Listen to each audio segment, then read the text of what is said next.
Tiene la palabra el diputado Carlos Delfrade. Gracias, señor presidente. En primer lugar, es muy lindo ver a una diputada tan joven como Agustina Donet, a otra diputada tan joven como Lucila de Ponti, tener lucidez, sensibilidad y compromiso con una historia que nos sigue recorriendo a cada una de las personas que estamos aquí. Nosotros hace 20 años atrás estábamos un día como hoy contando votos. Habíamos constituido, incluso con el actual diputado Rubén Giustiniani, con Hermes Wiener, habíamos constituido el FRENAPO, el Frente Nacional contra la Pobreza.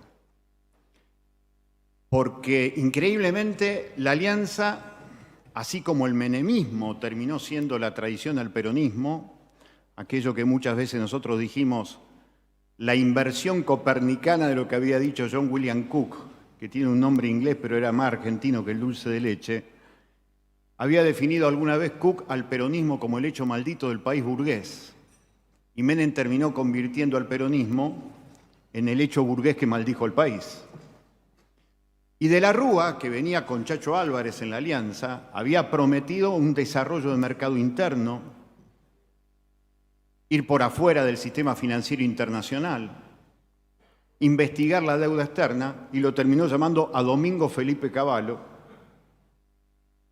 el 2 de marzo del 2001 como ministro de Economía. Traición.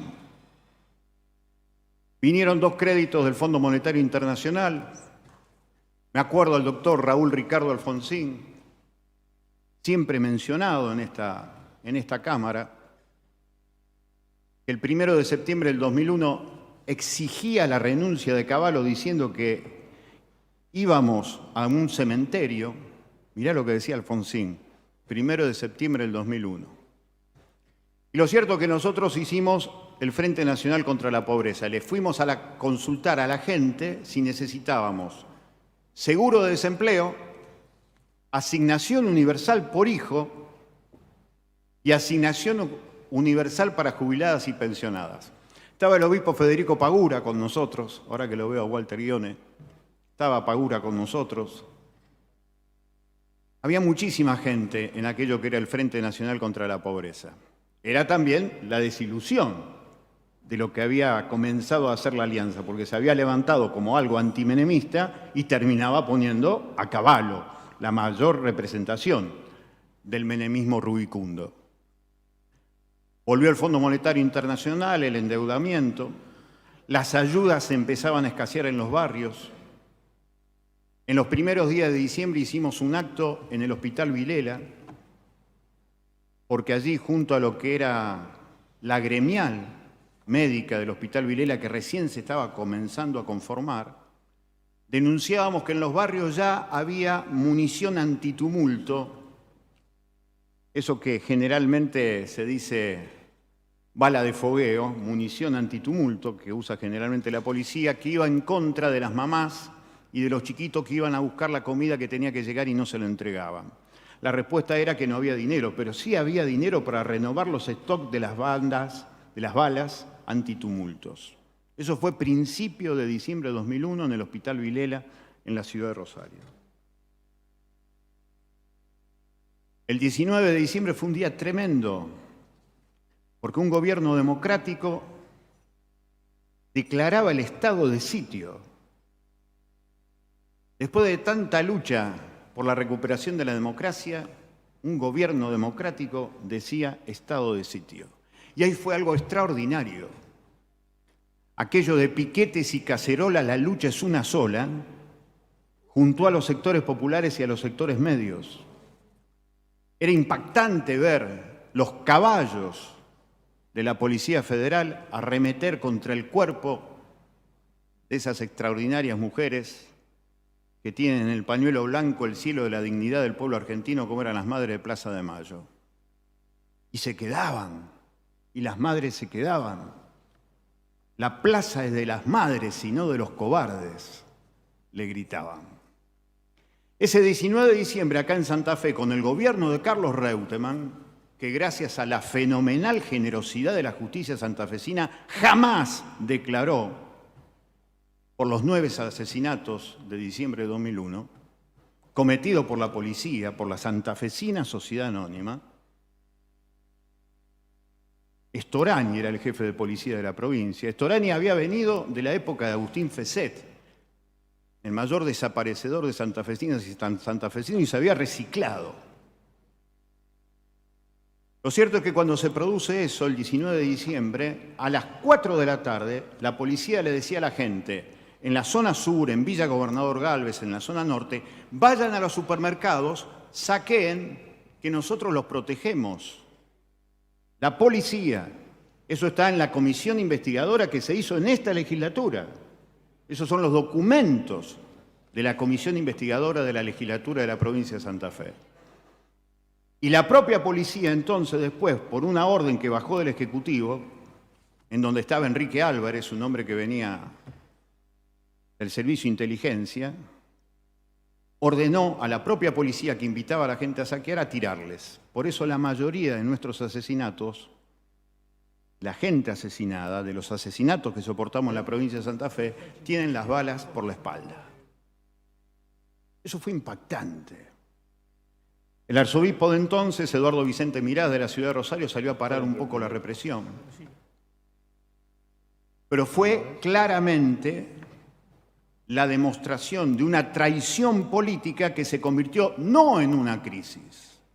Hay que sacar la palabra crisis. No fue crisis, fue saqueo. Saqueo planificado desde el Estado, un Estado colonizado a favor de los intereses privados nacionales e internacionales.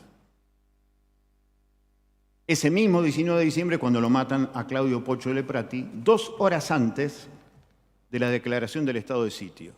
Cuando se declara el estado de sitio, vamos miles al Monumento a la Bandera en Rosario, miles en la Plaza de Mayo y en todo el país. 39 personas asesinadas.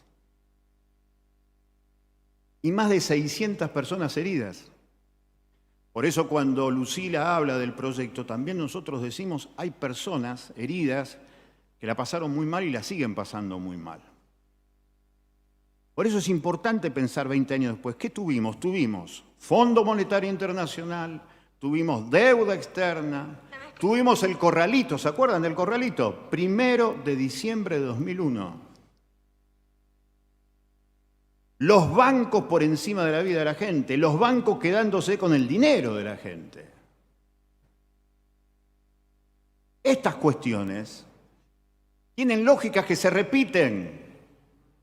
20 años después, ¿qué pasaría si aparece un estallido? ¿Qué pasaría? Tenemos problemas porque ahí hay muchas drogas y muchas armas en los barrios. Sería una masacre. Sería una masacre. Pero hay actores que se repiten.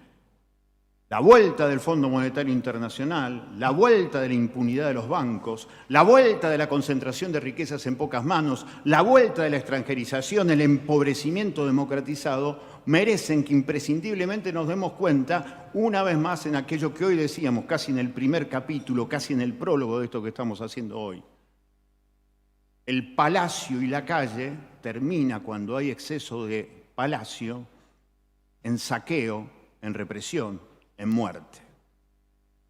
Sería bueno que los sectores populares, como decía recién la diputada de Ponti, tuviéramos que hacer una autocrítica sobre lo que realmente conviene. ¿Conviene estar a la altura de lo que nos piden los organismos internacionales, los bancos internacionales, o conviene estar a la altura de las raíces de nuestros partidos populares, que nos piden un Estado a favor del pueblo y no a favor de las minorías? 20 años después viene bien recordar que nosotros en 11 días tuvimos 5 presidentes en Argentina. 5 presidentes. Sería bueno recordar también que después los grandes medios de comunicación empezaron a dividir las aguas y aquello de que Piquetti y Cacerola la lucha es una sola, hoy no se ve de esa manera. Hoy la cosa es diferente, porque ha sido una destrucción de la conciencia social, política y cultural que se había desarrollado en aquellos años. El año de menor cantidad de delitos en toda la Argentina fue el año 2002. Y había un profundo empobrecimiento. Había 150.000 nuevos desocupados. Había desnutrición infantil como nunca hubo en la Argentina. Un país hecho de pan, de trigo, de carne, chicos desnutridos. En aquel momento un joven Jorge Lanata nos emocionaba a todos mostrándonos prácticamente el esqueleto con piel de los chiquitos en Tucumán. Probablemente mucha gente se acuerda de aquello. Hoy estamos en una realidad diferente.